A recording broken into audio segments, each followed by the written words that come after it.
Ladies and gentlemen, this is internet personality Vangelus, here to review a girl. Transformers Animated Deluxe Blackarachnia. This is one of the odd toys in the line in that it's pretty much a full-on Beast toy, or Beast Wars styled toy. In the show, it's explained quite well. She has, an organic infection or something like that, and she's taken on the form of one of these giant alien spider thingies. And the toy does a really good job of getting it across, so long as you ignore the two big, open, blatant robot hands right there.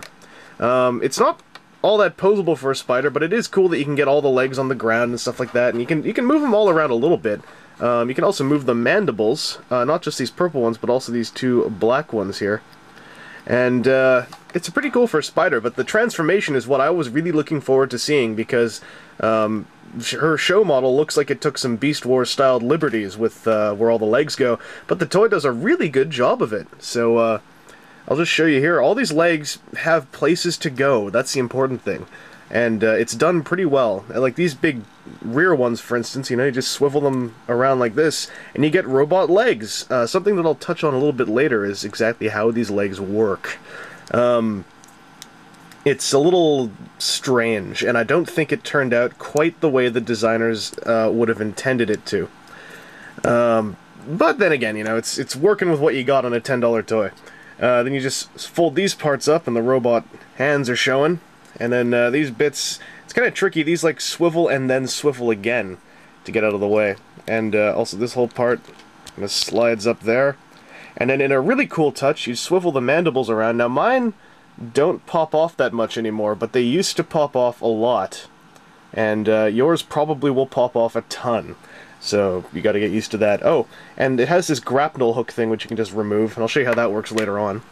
And then here's the point where you kind of stand it up and you notice that she's looking out of her own butt. But ignore that part for now. And you just fold the whole torso up here in a kind of contortion-y gymnastic maneuver that, of course, any typical lithe woman would be able to do. And now here's the cool part. You see how the mandibles form the abdomen? I think that's so cool. That's really thoughtful design. This part folds up flush there, you flip her head around, and then these arms just stick up behind here. And then you just gotta adjust her shoulders a little bit. And you've got Transformers Animated Blackarachnia in her half-organic robot mode. Now, one thing that bothers me right away would be something I'll talk about after I talk about the other thing that bothers me right away, which is that she's got a cool head sculpt with her 4 eyes, and they're all backlit, but she's got no lipstick, which completely changes how the character looks to me. So I'm going to have to take a black marker to that later. Decepticon symbol on the neck is always cool, though you got to ignore that she has a hole through her torso. The other thing that bothers me, and it bothered me on Starscream, her hands are sculpted so that when you use her elbows, her hands are pointing upwards. Now, that works for a couple poses, but I would have really, really liked to have skimped on something to see a wrist swivel there, because this just bothers me so much, but I got over it. And she's also got the thing from the show where her back spike pincer things can stick forward to, seduce unwilling robots into acts of being bitten. She's got really cool aesthetic to her, but she's hard to stand up, mostly because she's got tiny, tiny little, like, stiletto heel things that don't really work all that well. Now, if you want to stand her straight-legged, this is pretty much how you do it. The problem is, the instructions say you're supposed to extend these parts all the way out. Now, this is far more stable, but it also means that her legs have become kind of goat-like. And, it just looks very odd to me. I kind of prefer taking my chances with balance and having her in slightly more, like, ninja-like poses. And she's not that bad for posability, the hands aside. You can still get some cool stuff going. You can have her flip these out to stab people. And she can do a cross-arm thing, which is pretty cool. And I've really liked how many animated toys can actually do this, because it's a very characterful sort of pose. And thanks to this joint, she can do a lot of stuff with her head, which is, really cool. So you can still get a lot of good posability out of her. It's a shame about the hands and the trickiness balancing her on these tiny boots. Now the grapnel hook is pretty cool. It's got this tri-fingered pincer stuff. All the fingers are individually jointed. You can pull it out in a string. Now a lot of people will think you have to stick it back down here. That's totally not innuendo-y at all! and it makes this part stick out, and it makes her really unwieldy. It turns out the place to stick this, using this notch, is in a gap in the back of her neck there. Now, if you want to store this on her, sticking it in with the grapnel side down means that you cover the hole in her chest, you cover everything pretty well. She's got a little backpack, and it's pretty clean. But if you want her to do cool stuff like hang off the ceiling, you gotta stick it in this way, then you just pull the string up.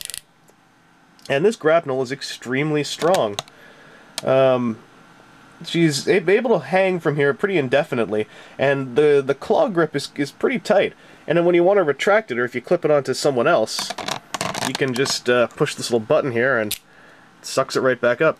You can also stick the grapnel onto her arm, but due to the way her hands are sculpted, it looks extremely unwieldy. And it doesn't help that it kind of bulges off of her forearm as well.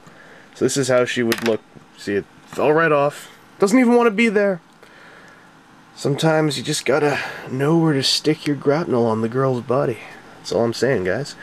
So it kind of sticks off there, and it works, but it's not as cool as off her back, and it doesn't allow for as cool poses. Overall, she gets across the Blackarachnia look really well. She's by far the best Blackarachnia toy I've ever seen. This includes the Transmetal 2 Blackarachnia, who was actually designed to look female. She gets across a really good look and a lot of really good parts, like hiding. It's really impressive how they hid the the 8 legs on this figure without having tons of legs hanging off her body. There's 4 legs hanging off her, but they're so tucked in you barely notice, and they look perfect right there. They look more like armor than anything else.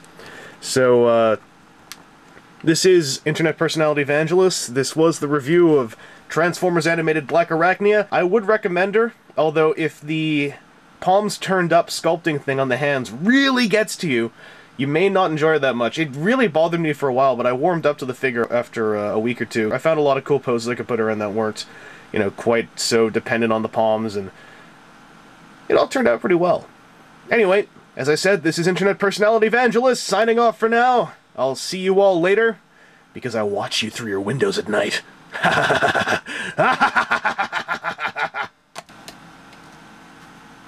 Oh, you guys so totally know where this is going. I'm not even gonna bother.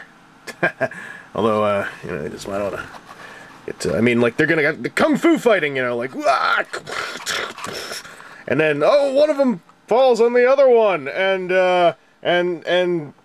they talk about the horrors of warfare. You know how it is. You got Stans knocking on the floor.